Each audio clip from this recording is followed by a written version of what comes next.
Good evening, boys and girls, and somewhat unusually, for a Tuesday evening, Tuesday late afternoon, welcome to an episode of Love at First Scent with me, Persolaise. I am paying attention, but I just realised that I haven't put the tablet onto YouTube because I've been trying to rush to get ready for this time, but I think we're okay. I'm being shown an advert for a coffee machine. This is because I was looking at coffee machines. Never mind, here we go. Welcome to episode 127 of Love at First Scent with me, Persolaise, coming to you live today from YouTube. Thank you very much for tuning in. First comment goes today to Peggy saying, hello, Mr. P. Hi, Peggy. Did you like the fact that we're still using the Peggy board even after all this time? Get the usual stuff out of the way. Please consider subscribing to my channel if you haven't already done so. If you're watching live, if you're watching the recording, please feel free to leave a comment, ask a question. I usually get round to all of them in due course. Please have a think about supporting my work on Ko-fi. You will find the details to do with all of that in the video description below a little bit after the live broadcast. So I hope you've been well. I'm not showing this off very well, actually. I need to make sure that everything's looking all right. This is very confusing, having, because on my sort of little iPad monitor here, I'm a few seconds behind what I'm actually doing, which is most off-putting. Let me get to some comments. Andrea is saying hello from Manchester. Peggy, you missed the board. Okay, hang on. This could be dangerous. Let's do it again, just for Peggy. Okay, happy now. Latifa World says hello again. Rich Mitch is saying hi. Eric is saying hello from Texas. Lolwa is saying hello. Alexandra is saying hello from Cologne in Germany. Angeline says bonsoir. And Kozesi says action. Peggy, you're welcome. What's the plan for today? Okay, we're going to start with this. I'm hoping to be able to do at least 3 live videos today, back to back, with a sort of 2-minute ad break or bio break, if you like, in between, to allow YouTube to do its thing. May be able to do a 4th one. I have got a fragrance lined up for the 4th one, but if we run out of time, then I'll just save the 4th one for another video. You may have, if you've watched some of my recent videos, you may be aware that I'm going to try and be really good and get lots and lots of videos done in October, as in this month, October 2020, because I'm not going to be able to do very many. In fact, I may not be able to do many at all in November. So the idea is to try and give you your video fix now as much as I can. Lots of comments coming through. I was wondering how many people would be able to tune in, you know, like this on a Tuesday, but it's looking pretty good at the moment. Just bought a new mattress, says Rich. Thank you for sharing. And a bottle of B-Men. Oh, where did you manage to find that? I've still got a bottle somewhere. Kenzo says hi from Philadelphia. Nick N says greetings from London. Love Histoires De Parfums. So do I. And Angeline says, did you get the perfume to match the cute orange flowers? No, but it's good, isn't it? These are the flowers that we have for all of today's videos anyway. Right, let's get on with this because we mustn't waste time. Now, some of you may remember that a few months ago now, I interviewed Alexandre Helwani, or Elwani, of Histoires De Parfums on the YouTube channel. I will try to link to that interview either sort of there or maybe in the video description below. Really good interview. And I mean that not as in I thought the interviewer was good. I thought the interview was very easy and the interviewer had a very easy job because the interview subject was so interesting. I certainly learned lots and lots about the brand. And one of the perfumes that was mentioned was this one, which is from the This Is Not a Blue Bottle range. Get it? And this is the latest in the This Is Not a Blue Bottle. It's 1.6. So as it says here, they give the title, the name in both languages. So it's either Ceci n'est pas un flacon bleu, pardon my French, or This Is Not a Blue Bottle 1.6. There have been 5 previous ones. I'm not ignoring the comments, by the way. I will get to them. And I managed to try a few drops of this first. You may remember, if you watched the interview, that Alexandre said that it's a huge orange. I managed to get a few drops of it, and I smelt a few drops of it, and then I thought that I had to get a full bottle because I was so struck by this perfume, so taken with it. And so this is not a kind of genuine love at first scent experience, because I have tried this, I've worn it on myself, worn it on, tried it on a blotter, but I had to share it with you because it's such a delight. It's been an interesting year for citrus perfumes, or at least good citrus perfumes. Earlier in the year we had the Serge Lutens one, whose name I just keep murdering, but what is it? De Clou. I think I should just call it De Clou without a clue. The orangey clovey one, that was a really wonderful citrusy scent, and this is what is it about citrus fruit? Are we sort of like hardwired to just find their smells incredibly invigorating? And who remembers the soap from the 80s? It may still be around. I'm sure I've mentioned it on this channel before. It was certainly around in the Middle East in the 80s, but maybe it's a brand that never really appeared in the UK, but it was called Zest. And I think there was a yellow zest and a green zest. Fantastic name for a soap. Peggy's saying Zest. Yes. Was it not a UK thing? I don't know. But it really capitalized on the power of citrus oils and citrus scents to just make us feel so happy.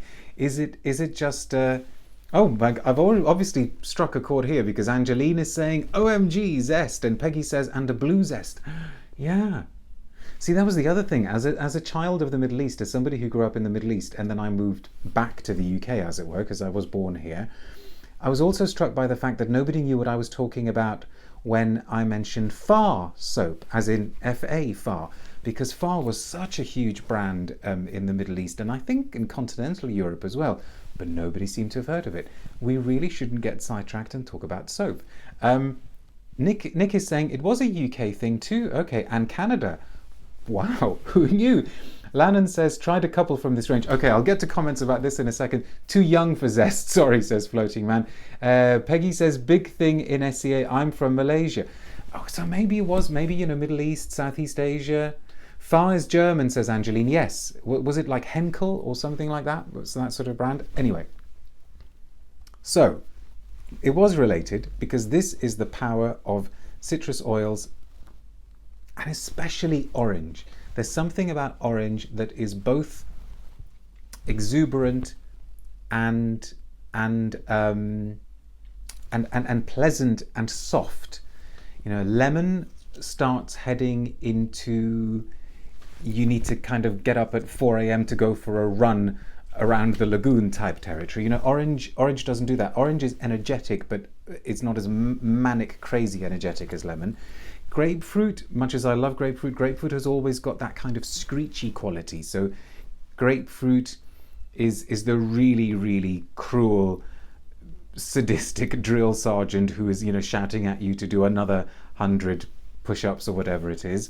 Lime, I think, starts getting closer to orange, because lime has the sort of olfactory profile of lemon, but it's softened and made more pleasant. But orange and sweet orange, tangerines, mandarins, those sorts of things, they just get the balance right, don't they? They do have energy, they do have exuberance, they do have optimism, but they've got a softness about them too. There's something about, lazy lying by the beach type feeling about orange. And this is just so delightfully and perfectly captured in this particular scent. Unless my eyes deceive me, that's definitely a blue bottle, says Sean. Yes, your eyes don't deceive you. But what's interesting about it is that it has a really substantial and interesting and beautiful base. The citrus note lasts for ages, and that is an interesting technical accomplishment in itself. But then it starts getting into really beautiful, surprisingly sophisticated territory, actually, that makes me think of sheep, because it's got a kind of woody, maybe mossy feel at the base, and it's just a delight. I'm getting now on the blotter maybe a hint of the kind of woodiness with the slight metallic suggestion of petitgrain. and the floral side of it, maybe there is like a neroli orange blossom type thing, maybe even a hint of violet. I think what makes it interesting is that it has an edge, and I don't just mean the citrus edge, because of course orange has got bite to it, it has got a tart sharpness, but it's got a woody edge. And if there is some petitgrain in it, one thing that makes petitgrain so fascinating is of course the fact that it's got a metallic edge. Right, because the configuration is slightly different here for reasons that I won't go into, I need to kind of reach over to the tablet now, because I want to see your comments, and I also just have got a little bit of a write-up about this, not too much. What have people been saying? So Kenzo25 says, I love This Is Not a Blue Bottle 1.3. Floating Man says, always been a fan of Histoires De Parfums ever since I got my hands on Ambre 114. Fahmi says, hello from Indonesia, sorry for coming late. That's okay, you're forgiven. Eric says, I've been curious of this line, but they seem very divisive. Potentially, they do have some wonderful things, though. Really, really wonderful things. Kozizi says, Persolaise, did you hear that Kenzo Takada passed away a couple of days ago? Yes, rest in peace, Kenzo. Gave us lots and lots of beautiful perfumes. And then we had the conversation about soaps. Floating Man says, got to be careful with these types of fragrances, though, as they can get awfully close to giving an Adidas shower gel vibe. Absolutely right, but this one doesn't. And I think that's what I love about it. Cole says, one I like it, I think the best blue bottle. Sean says, is it anything like Green Irish Tweed? Sounds like it has similar notes. Green Irish Tweed is sort of closer to Cool Water though, isn't it? And this, Cool Water, you're right, actually does open with a huge sweet citrus note, so huge that you almost don't see it. But then it starts going into transparent wood territory, doesn't it? So no, I'd be lying if I said that it made me think of things like that when I first wore it, but now that you say it may, but no, the emphasis is more strongly on the citrus. Angeline says, I used to layer Concentré d'Orange Verte with Eau de Merveille. Ooh, interesting. Meng Fei Liu, hope I said that name right, your name right. Hello from Hong Kong, excited to catch you live. Thank you very much for tuning in. Yura says, wearing Amouage Epic Man today because I know this will be epic. Oh, I do love epic. Can't get enough epic. Lannon says, is it an orange juice citrus or more bitter zesty peel? Very good question, actually. And I think I would say it's more the juice. It's got the kind of mouth-watering quality of the juice. But then the woods bring in an interesting facet. Peggy says, sounds good, must try.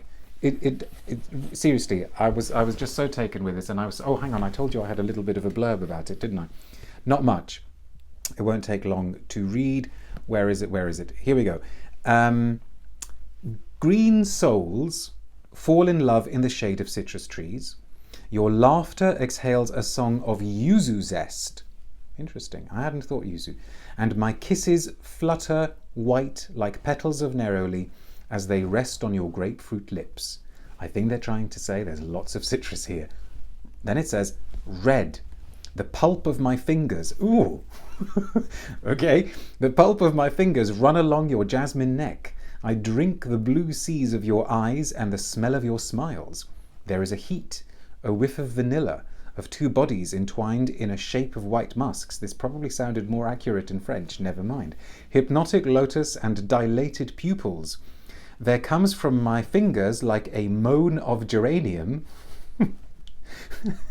A moan of geranium. A moan of geranium, a groan of narcissus. Let's stop there. A desire to taste you like a sip of orange juice. There you go. Green. I waft towards you on the wings of your skin of clouds. Words do not lie, there is no end to me. This is like a Serge Lutin's press release. And then it says, this is a blue planet, juicy like an orange, whence lotus and orange blossom spring like sea spray, a haze of white musks and tropics of neroli shape a continent of vanilla deserts. Yeah. Make of that what you will. The perfume's really good. Thea says, loving the shirt. Thank you very much. The packaging reminds me of an antivirus package from PC World. You're not wrong, actually. And it's 1.6, right? So Very curious to read the French version, says Angeline. If you do, maybe you can translate it. And Moan of Geranium lol, says Peggy. Yeah, I think maybe we need to move on from the blurb. Okay, so this is not a Blue Bottle 1.6. There will be a blotter update in due course in the video description below. But for now, thanks for tuning in. We will be back in a few minutes with the next episode. Be good. Take care. Bye.